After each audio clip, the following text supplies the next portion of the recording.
children, let's start with chapter number 6, the coastal plains and islands. We have eastern and western coastal plain, and let's study about the different island, that is Lakshadweep and Andaman and Nicobar Island.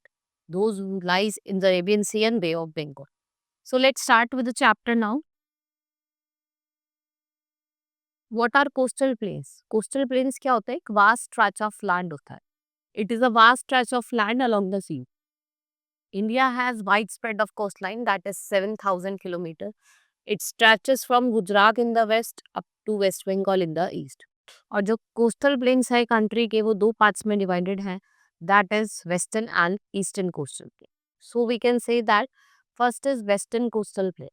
So Western Coastal Plain is a narrow strip of land stretched between Western Ghats and Arabian Sea. ये gulf of Kutch से start होता है कन्याकुमारी तक, right. It is divided into 3 division. इसके 3 division करे हुए हैं, that is Konkan coast, Canara coast and Malabar coast. जो आपका कोंकण कोस्ट है वो क्या कवर करता है? Coastline of Gujarat, Maharashtra and Goa. And जो कैनरा कोस्ट है it comprises of coastline of Karnataka, right? Malabar coast and cover the whole of Kerala. Tapti, Narmada, Mandovi और आपकी जुरई, ये कुछ रिवर है जो ड्रेन करती है कहाँ पे? आपकी वेस्ट कोस्ट. कौन कौन सी है? Tapti, Narmada, Mandovi and Zuari. These fast flowing rivers joins the sea और ये क्या फॉर्म करती है, क्या बनाती है? एस्चुरीज बनाती है, राइट. एस्चुरी आपने देखा होगा, कुछ फनल शेप्ड आउटलेट होता है ऐसा,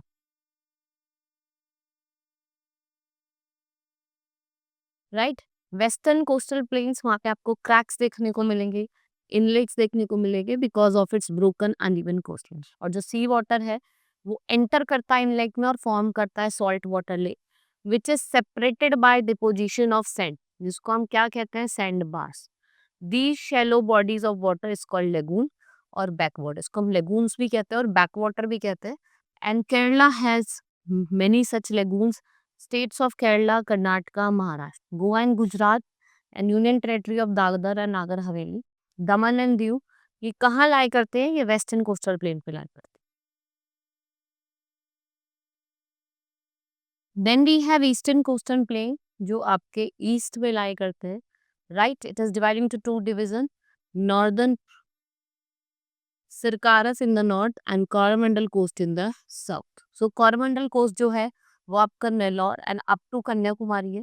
और जो आपका नॉर्दर्न सिकारस है वो नेल्लौर से लेकर आपका कहाँ तक है? जो आपका गंगा का डेल्टा है वहां तक, right. So it is drain by many river. यहाँ पे आपको गंगा, महानदी, गोदावरी, कृष्णा और कावेरी जैसे रिवर देखने को मिलेंगी. और एक fertile delta with their mouth has been formed over है. So eastern coast is along the stretch of plain. यहाँ पे आपको लार्जेस्ट लगून देखने को मिलेगा चिलिका लेक में, which is in the state of Orissa, right. And they meet at Kanyakumari, जो states of Tamil Nadu है, Andhra Pradesh, Orissa and West Bengal and Puducherry. They lie along the eastern coastal plain. Then we had group of island. We have 2 group of island, Andaman and Nicobar Island and Lakshadweep Island, right? And they are known as coral island. जो आपको Lakshadweep island है उनको हम coral island भी कहते हैं क्योंकि यहाँ पे आपको कोरल्स देखने को मिलते हैं, right. So they are mainly consist of Andaman and Nicobar of volcanic and few coral island. ये आपके डेसिडियस और एवरग्रीन फॉरेस्ट से रीजन घिरा हुआ है. Only 38 island out of 572 island have permanent inhabitation. आपको यहाँ पे परमानेंट इनहैबिटेशन देखने को मिलेगा.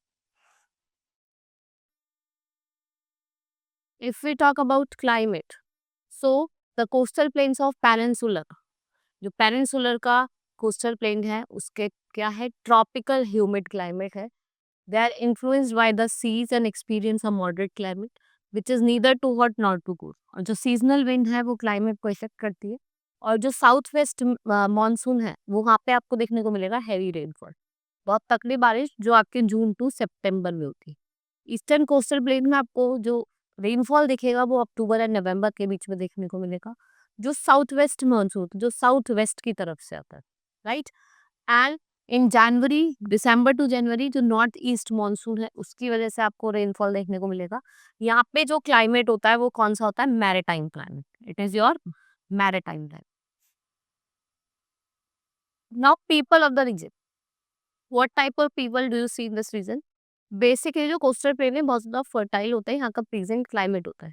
तो ये लार्ज पॉपुलेशन को सपोर्ट करते हैं.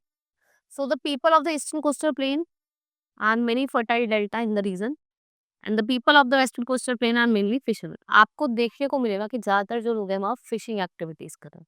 They are fisherman. They are also known for the skills in making handicrafts using things such as coir and shells. Andaman Nicobar are the mostly inhabited by the tribals. यहाँ पे आपको different tribals लोग देखने को मिलेगा. Now we have major ports. यहाँ पे आपको different ports जैसे कोची का हो गया, मारगांव का हो गया, कोझिकोड हो गया, राइट, मंगलुरु हो गया, मुंबई, कान्ना, ये कुछ पोर्ट्स आपको देखने को मिलते हैं. Then we have Haldia, Paradip, Visakhapatnam, ये आपको ईस्ट जहाँ पे आपके शिप बिल्डिंग होती है. Now importance, let's see the importance of coastal plains and island. First of all, ये एक डेल्टा होते हैं मेजर रिवर से. फिर ये बहुत ज़्यादा फर्टाइल होते हैं और जो एलुवियल सॉइल होती है वो बहुत ज़्यादा इंपॉर्टेंट होती है आपके एग्रीकल्चर की, और वो आपको कहाँ मिलती है, इस एरियाज में. फिशिंग यहाँ की मेजर ऑक्यूपेशन है. ये क्या करते हैं, फिश को एक्सपोर्ट करते हैं दूसरी कंट्रीज को, right. Beaches of the coastal plains are tourist attraction. The forest of Sundarban, ये होम है रॉयल बंगाल टाइगर के. और रन ऑफ कच्छ है इन द स्टेट ऑफ गुजरात, ये किसके लिए फेमस है, फ्लामिंगोज और वाइल्ड डैशेस के लिए. Sea ports of the coastal plain have development of trade with other country. यहाँ पे जो ट्रेड का डेवलपमेंट हो रहा है, मतलब दूसरी कंट्रीज के साथ ट्रेड रिलेशन है वो बहुत ज्यादा अच्छे हो रहे हैं. प्लीजेंट क्लाइमेट है, गुड अमाउंट ऑफ रेनफॉल है, तो इसकी वजह से यहाँ पॉपुलेशन भी क्या है, बहुत ज्यादा है. यही रीजन है जो पॉपुलेशन यहाँ पे बहुत ज्यादा है, right. This is all about in this chapter. Hope you understood. Now we will meet in the next class. Thank you.